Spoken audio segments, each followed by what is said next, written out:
How are you, Faith? Sound.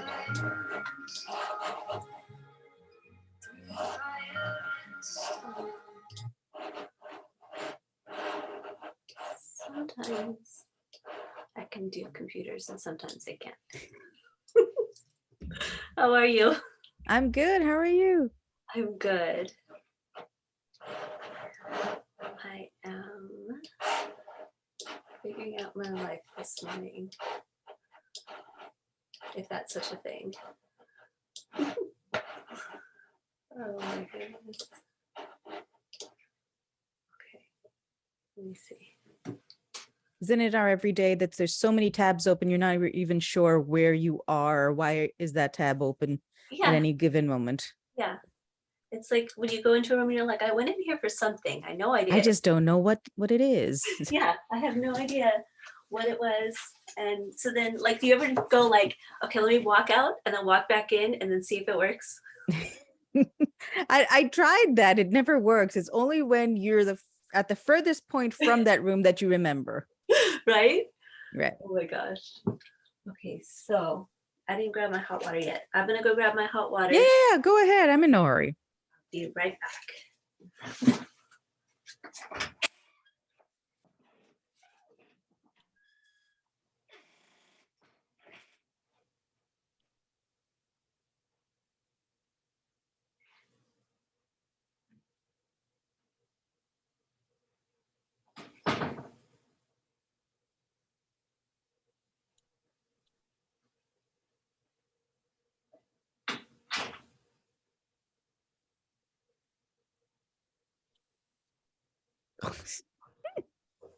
That is so weird.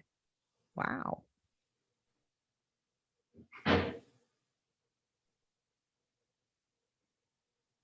Huh.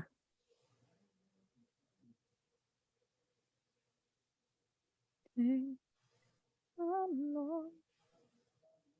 Lord, I've been waiting for any cause from being confused. Show me what I'm looking for. Maybe I'm lost. I'll take any cause. You save me from being confused.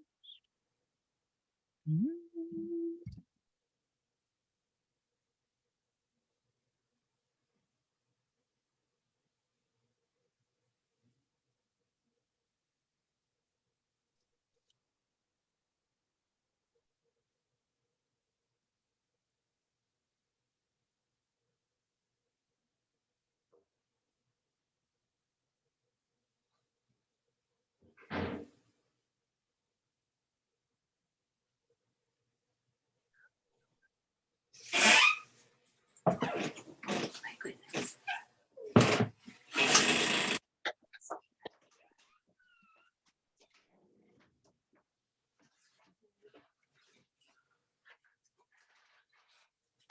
How's the weather there? It's starting to cool down, but it's Dallas. You can never rely on Texas weather because it could get mad at you at any point. Oh yeah. I feel like I'm in Riverside. Um, so we're like probably well, I consider it the desert because we're like if you go 30 minutes north, you'll be in the desert. You Oh. go 30 minutes east, well, about maybe 40 minutes, you'll be in the desert. And we're Ah. kind of like in this low area. And so I'm like, we get, yesterday I think was like 101. Oh, So wow. I'm like, we live in the desert. Yeah, that's what Dallas is. I mean, it's not desert, but it's mostly flat and the sun's right on top of us. And yeah, it's all sorts of madness. Yeah, it's crazy. Oh my goodness. Okay, let me see here. Let me make sure.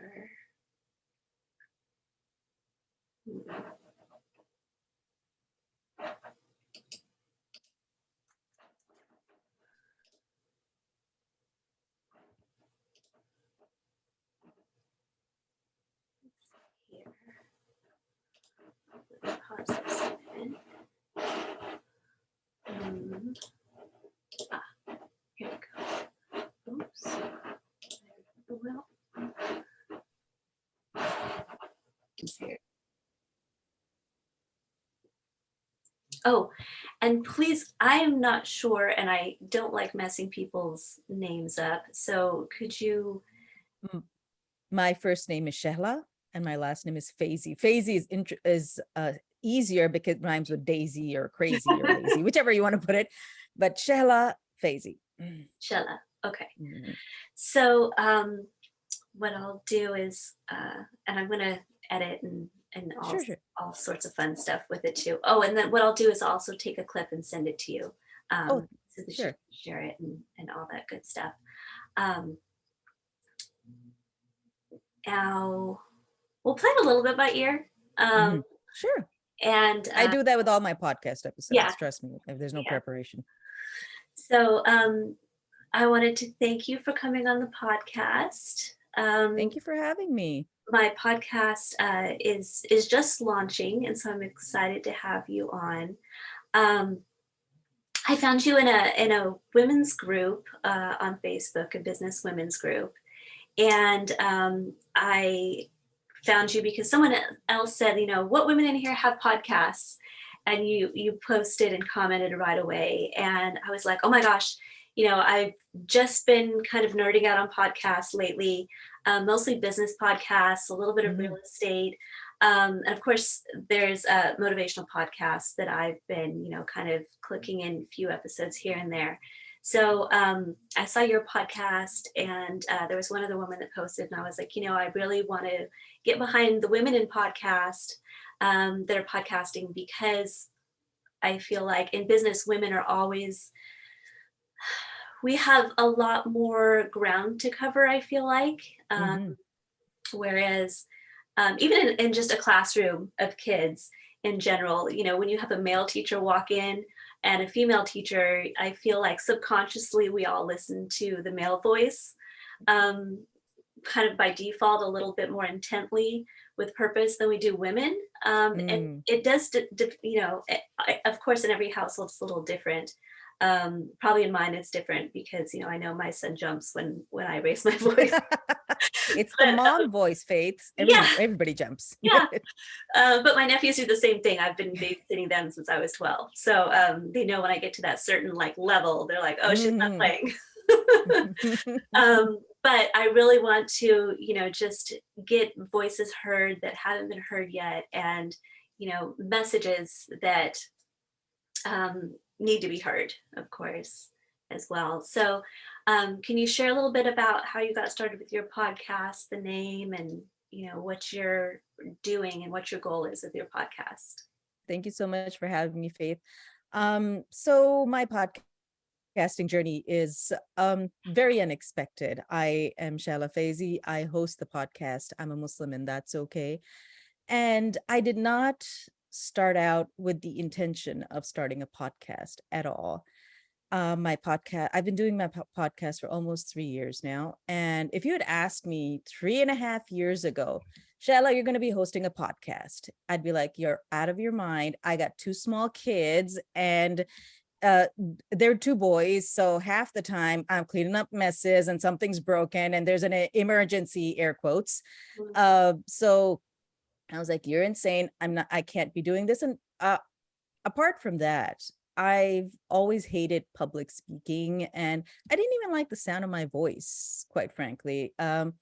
So what happened really, what conspired really was like at the very beginning when the pandemic had not reached US shores, um, it was a really a time of uncertainty, and I had a couple of friends, online friends, and they were really trying to figure out what to do with their lives as well. I had one who is disabled, and plus she's also a disabled physical trainer for other disabled people. And she was like, I really want to start a podcast, but I don't know if I can do it. And I don't like the sound of my voice. But I told her that, Amanda, what you do is important. And, you know, what the message you have and the kind of insight that you have is really important to get out there. You know what? we're going to do this together. You're going to start a podcast. I'm going to start a podcast, like straight out of the blue. And that's where it happened. I'd given a promise to my friend, and I was like, I don't even know what I'm doing. And yeah, I have zero idea what I'm doing. I've given this promise. And I was like, okay, if I do start a podcast, what do I do it on? I don't have like specialty. I'm a mom of 2 kids. I haven't been in the workforce since forever now, because that's the thing. When I was working, and this was before I had gotten married, and I was in Pakistan. When I moved to the US, this was at the height of the recession. There was no jobs to be had. And I was basically stuck. I had some previous experience, but then for a good 10 years or so, I did not work. I had moved here, tried to look for jobs, didn't get a job. And then I had kids. And you know what, after you have kids, everything's insane after that. It's really hard to find work, maintain, or especially with my kids. Both my kids were really high demand children. And for anybody who has boys, they know that half the time they're creating chaos. That's literally what they're doing. Bless them all. I love my kids, okay? But that's the truth of it. They're creating chaos. Oh, yes. There's really no way that I could have been working. And even at that time, if I had to say 10 years ago, working online was not a thing. Right. Some people did it, and you had the buzzword of entrepreneur and all of these things, but it was basically all in person. Right. And doing something online was not as you couldn't, it was not as accessible at that time. Yeah. So I didn't have that choice really. So I was like, okay, I'm here with the kids, raising kids, and then I'm here. I had given this promise to my friend, and I was like, I I don't know what I'm doing. I don't know. I don't have any specialty. Mhm. I'm a Muslim. Maybe let's start with that. And I think that's where the idea sort of came in, is that there is a lot of negative perception and negative media bias against Muslims. And I was like, you know what? I think the problem is not just the negative bias. It's just that a lot of people don't have a Muslim in their life. Like even with my friends who are not Muslims, I'm probably the only Muslim they know, Mhm. or one of the very few Muslims they know. Right. And I was like, okay, if I'm starting a podcast, let's do it on that. I'm here, I'm a Muslim, and I will just give out bits and pieces of our lives. And the fact is, it's not very different from the lives of other people. And if you scroll way back in my episode list, you'll see that my very first episode was on me giving my cats cat pills. They were all had like worm issues, and I was giving them deworming pills. And that was my very first episode, Yeah. because that's what it is. It's an unexpected take on being Muslim. Mhm. Like people don't have the perception, oh, Muslim people have pets, and we have literally a zoo in our house, okay, 4 cats and fish and birds and everything. Yeah. But that's not the first thing that pops into your head when you hear the word Muslim. Right. So that's how I was trying to change the narrative. That was my very first episode, and I sort of built it up from there. It was about pets at first, and then my own story of my uh how I came to Pakistan and where my family came from, basically, sort of going back from there. And then I sort of had this idea spring up from one of my other friends. She does like a yearly Facebook question. She's atheist, and she's like, if you want to ask an atheist something, I'm here, ask me anything. And I was like, I like that idea. Yeah. And I sort of went with it for my Ask a Muslim segment. I was like, if you have questions for me as a Muslim, any question at all, I'll answer them as to the best of my ability. I'm not no scholar or anything of that sort. I'm, like I said, I'm your average Muslim on the street. So if there is a scholarly question, I usually defer to any like academic resource, Islamic academic resource, that would be a better like place to find an answer for that. But if there's like, I've had questions on, do I wear the hijab when I'm showering? And, some stuff that I can answer, which is a no, resounding no, we're not showering with this Right. on. Yeah, exactly. Yeah, it's funny, and um, I have there was a friend of mine, and I'm hoping she'll listen to the podcast at some point as well. That was working with me at a law library, Mhm, and she is a Muslim as well, and she did not wear the hijab. mhm, And another friend came and wound up working, and she did, and she's younger, and she actually moved to Texas as well, mhm. because she has family there, Mm, and we would sit down and have conversations, right. and I found out that our similarities, and I grew up in a very conservative Christian household, Mhm. going to a Christian church. And I found out, there was a lot of things growing up that we were allowed to do that were very similar and not allowed to Right. do. Right. There were shows we weren't allowed to watch, there were Right. things we were not allowed to say, and prayer time, Mm, daily and multiple times per day, and right. things like that. And in the Jewish culture, there's culturally, there's foods that they are not permitted to eat, Right. and Right. that was something that my dad would teach us during Easter time was, Mm, we would have a plate that's basically halal.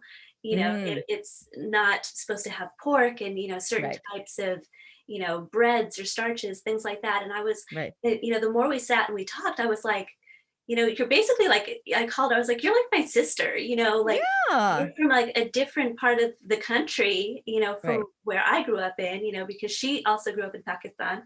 But I was like, we have so many similarities of things, Mm, and even times of fasting, right. Right. things like that. Um, and I must say, I have immense respect for the fasting that you practice, because she came in one day and we were talking, and we would go back and forth. We'd bring in snacks Mhm. and treats for each other. And one time, I brought it in, not paying attention to the calendar at all whatsoever. Right. And she's like, "Oh, I'm fasting right now." And I was like, "Oh, okay." And I asked her a couple more questions, like what time do you Mm. start, when do you stop, and things like that. And I was like, I cannot. I do not have the just, I was so, just in awe, because I was like, I can't do that. I literally, like, my friends at work, they know I had the snacks. Like, Right. I always Right. had the snacks and the food and the Right. chocolate and the whatever. Right. They're like, Right. what do you have today? Because I'm like constantly eating. I'm like a cow, like I just graze all day. Um, Right. so when she was sharing, the discipline about it, I was like, I could not, I have so much respect for that, because I do not have Right. discipline, and even my kids know, if I'm getting grumpy, I'm like, I'm hangry. Don't talk to me. I need food. We've Right. got like 2 minutes before, have you seen that commercial? It's like a Snickers commercial where, The Snickers commercial. yeah, Yeah. I think that's me. Yeah. It's Yeah. crazy, Um, so if you could share, I mean, I think it's so funny how people just, and I think more now, maybe not more now than ever. I don't want to say that, but I feel like there's a lot of people that they think because you're in a certain religion or in a certain culture, in a certain society, um, that everyone fits into this little box, Yeah. you And know. again, that's one of the narratives that I try to bring out through my podcast as well. It's my podcast started out with just my monologues, so it would me narrating either my own story or cultural specifics, and that's the thing. Um, it- Muslims in different parts of the world have so many differences as well. They exist differently. And it sort of grew from there that I then started interviewing Muslims as well, highlighting that here's a Muslim and he's a convert to Islam, and he is also now a leader of the masjid, what we call an imam. And that's not, again, the preconceived notion that people have of Muslims. And then I just recently had a Muslim cosplayer on, that she does fantasy cosplay. Oh, Again, it's awesome. like this is not the stereotype that we have. I've Right. had Muslim therapists on, and people from all walks of life that are all different. They're Muslims still, Mhm. but they're coming from so many different backgrounds, Yeah. so many different experiences. And that's what I'm trying to bring in, that like with any, you could say, group of people, whether they be Christian, Muslim, Jewish, from any sort of grouping that you can, just because you're Christian doesn't mean you'd be the same as any other Christian that's out there. There's so many differences. It's just a matter of being, for me, that's my aim, that I can show people the real truth, that what you see maybe in news coverage or some really old bad movies where we're Right. always the villain out there, that this is not it. Okay. I mean, there's so many different kinds of Muslims and from so many different backgrounds.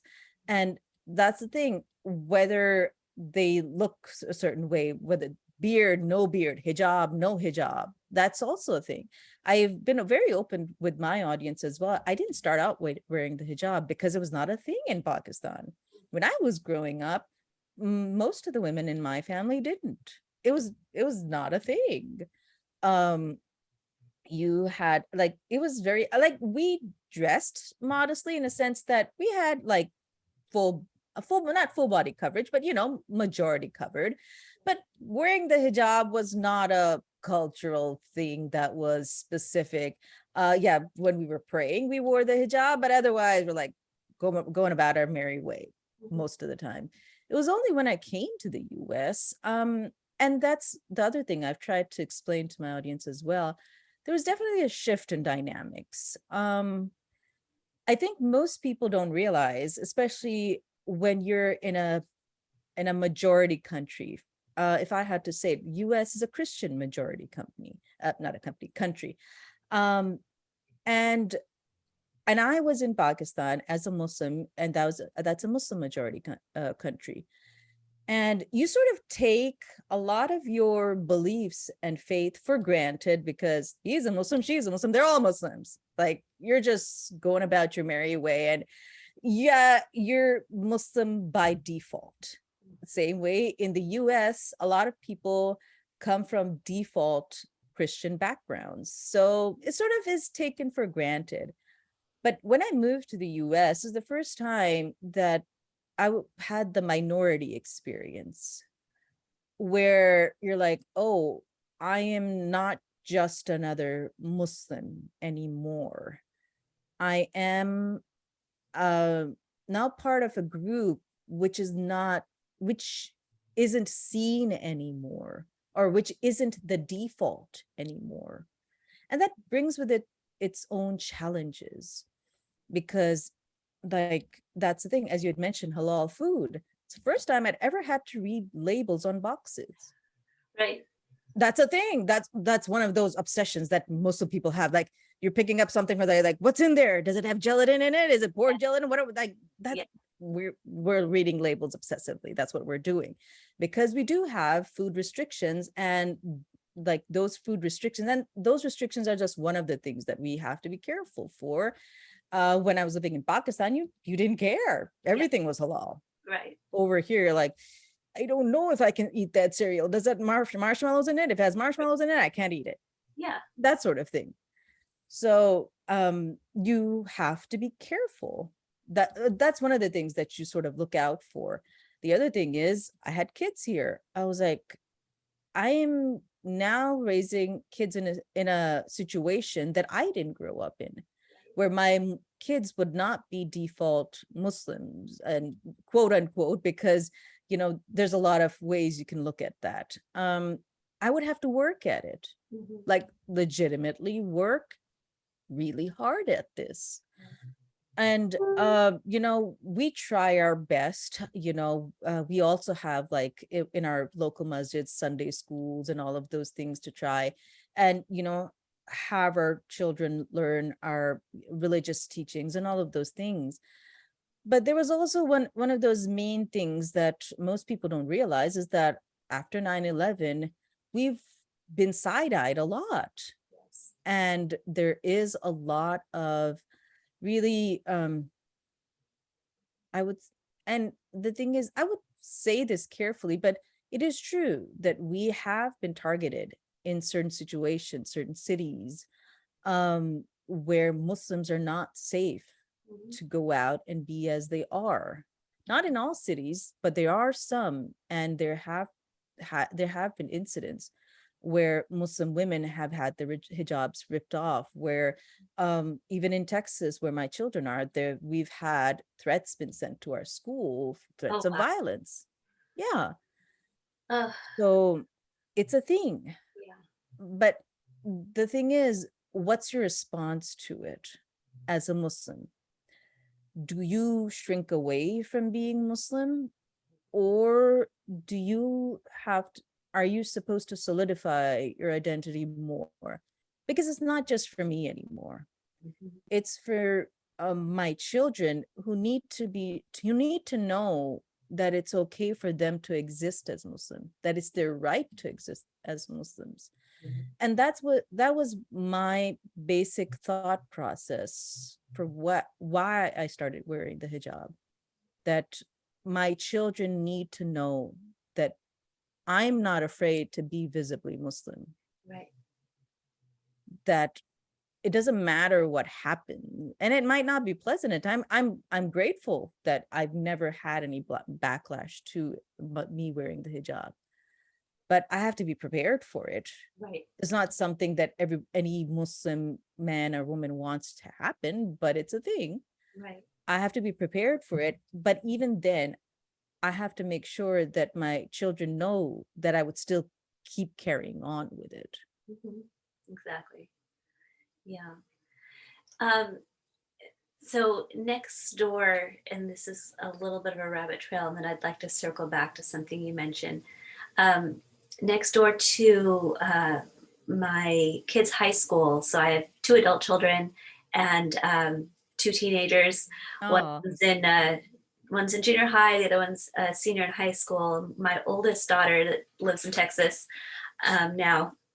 When she was in high school, so right next to her high school is a temple, mm, and it's very common as we're dropping kids off and picking them up, mostly, in the morning, um, mm, to see a gentleman walking, doing their walk, mm. and they'll have a turban on, Yeah, and it's something my kids have grown up around. It's right. very common for them to see, and um, my oldest daughter at one point.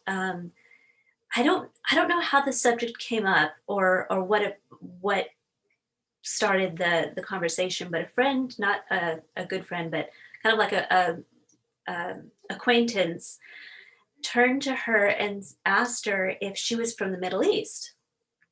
And my daughter, she's well, both my daughters, they're very much like me. They're very, if they have Mm, something to say, they'll say it. right. That's And they great. they have less filter on them than I do, and I have not much of a filter anymore.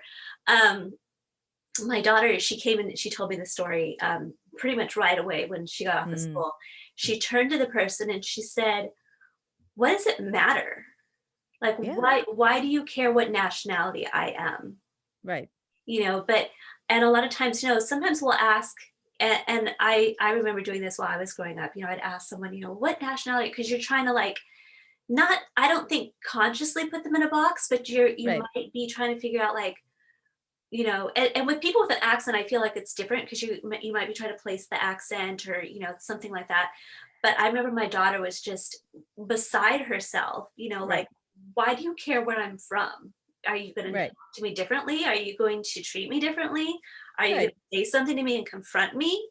Right. And I was glad, in a sense that she really, and the person just kind of like Mm. shut up, and didn't say anything else.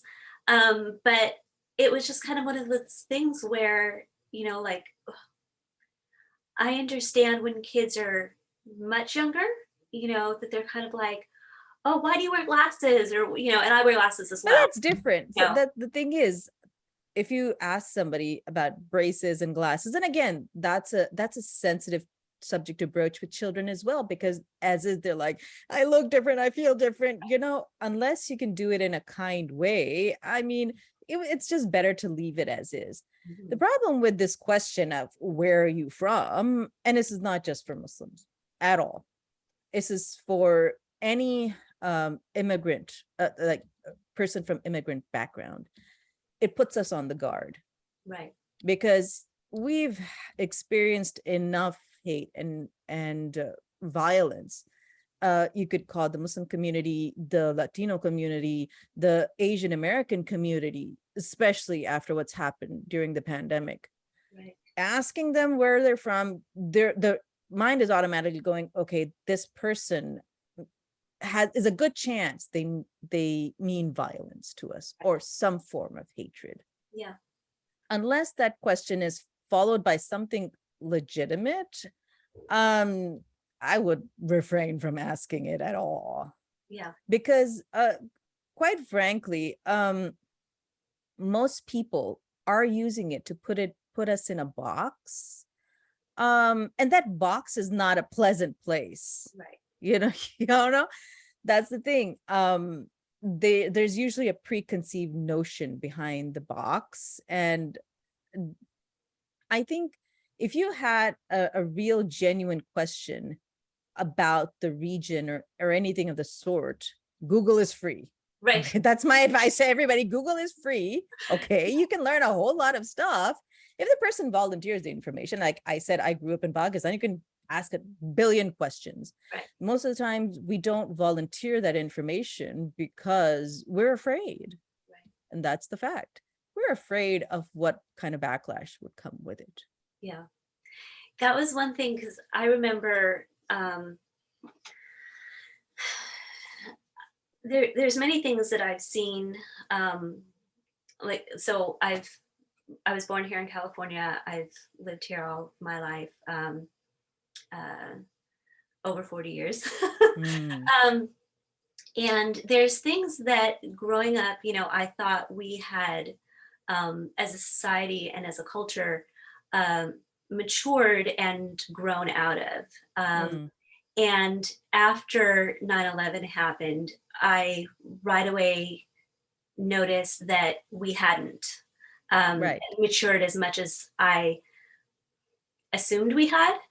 Um, and then also, the same thing during the pandemic. Here's the thing, Faith, I hate to cut you off. Yeah. But the thing is, and again, this is not even specific to the US. I've lived in two separate countries. But the fact is, we as a population have a tendency towards apathy, towards other people, or or an awareness towards what's really happening in this world. The pandemic specifically showed us how little we cared about the well-being of other people, just because we're being inconvenienced by putting on a mask. Can you imagine? But these are sort of things that sort of only come up when society comes under pressure. Otherwise, we're going about our merry way. And again, like I said, this is not specific to the US at all. But we sort of like, unless if I had to put it in any way, the true I guess true test of a person's actual faith comes at the time of pressure. You find out how really good and bad people are when they're put under pressure. Right. And that's what came out after 9/11, and that's what came out during the pandemic as well. And the lesson in that is, okay, we see what's the problem. How do we fix it? Right. We are not out of the pandemic per se, but we are out of the worst part of it. Right. At this point, we can choose to change what has gone wrong and what we've seen is wrong with the system, and sort of fix it. Right. Yeah. And I think it's one of those things too, at least I'm hoping that, as our children are growing up, Hmm. as they're reaching adulthood and, their 30s and 40s, I Right. know there's going to be a lot, you know, I think about, so many things that are different from when I was in grade Yeah. school as far as just technology, phones. Mm. I didn't have my first cell phone really, I think until I was like 22. I had, Oh yeah, I had my first phone in like it's like I was the second year of college, and it was like yeah, I don't know what phone you had, but I had the Nokia, like the 3210. same. I could throw at the wall, and the wall would break. Yeah, it was like a little tiny fraction of a brick. Yeah, Yes, yeah, yes, that's exactly what I had, and yeah. our It was kids grow up nothing and they're fancy. like, the kids are just like, "Oh, where's my tablet? Like, my tablet is dead? What? Like, why is my tablet dead?" They're angry. Yeah. There's no power to it. You're like, you have to plug it in. This is like our my at least my science fantasy come true. I grew up watching Star Trek, Mhm. and that was incredible. I remember at that time, this was like early 90s or mid 90s, when they showed the starship, Yes, and that you could see the other person and talk to them while right? we're on our rotary phones out there, and we're like, this is impossible technology. You can't see the person you're calling. Right. But here we are. Yeah, yeah. And then, having to like share the telephone, you had to, Hmm. and then Oh my God, that was if the you didn't if worst. you didn't click over to call waiting, you'd get in trouble, Oh because yeah. your mom's like, I was waiting for a call, get off the phone. And I don't know what happened in if this, uh, like I said, my parents were pretty conservative, but I had like, I think a 10-minute, allowed phone time each day. Like 10 minutes was your max if I was lucky. Well, the thing is, like for me and my family, I don't think there was like a phone like limit, but um, I remember when the internet first came out, it was connected to your phone line, Yeah, okay? yeah, And that's the thing, like you couldn't like if somebody picked up the phone, the yes. internet was disconnected, okay? And you couldn't stay on the Yeah, internet for more than 10 minutes because somebody was trying to call you, right. okay? Yeah, kick you So off. yeah. So that was the limitation we had, like 10 Right. minutes of internet for you. Like, come on, you can't do anything on like a dial up in 10 minutes. I know it takes 5 minutes to just dial Just in. log on. Oh my gosh. Oh Oh, my God, Faith, our kids I will never really get hate to cut you off, but I got an interview in like 3 minutes that it. I Okay. have to conduct the interview. If you wish for me to come back, I can after I'm done with that Wow. interview. I really hate to cut you off in the middle, but That's fine. I she's expecting me to come on at Yeah. 12. So let's do this. We'll do a short one for now. Okay. And then maybe in like a couple weeks, or Sure. so, like we can just share schedule because I'd love to have you Yeah, come yeah. back on and talk more about like what you when you got here, like just kind of like the business Mhm. that you started to do and things like that. Sure, But sure. yeah, I thank you for coming on. I appreciate it so much. No, thank you for having me. And And again, I hate to cut you off. It's just I was like the interview I have right now, I wasn't expecting. It just oh, came up yesterday and oh, it's that's good. important. Yes, yes. Yeah. So, Very good. Okay. So yeah, we will have you back on sure. in the near future. And yeah, just I will get you some more information on as we're sharing and things like that. Mhm. So we can both tag each other and all of that good Yeah, stuff. yeah. Yeah, But yeah. Thank you so um, much. yeah, thank you for coming on. All right, you have a good day.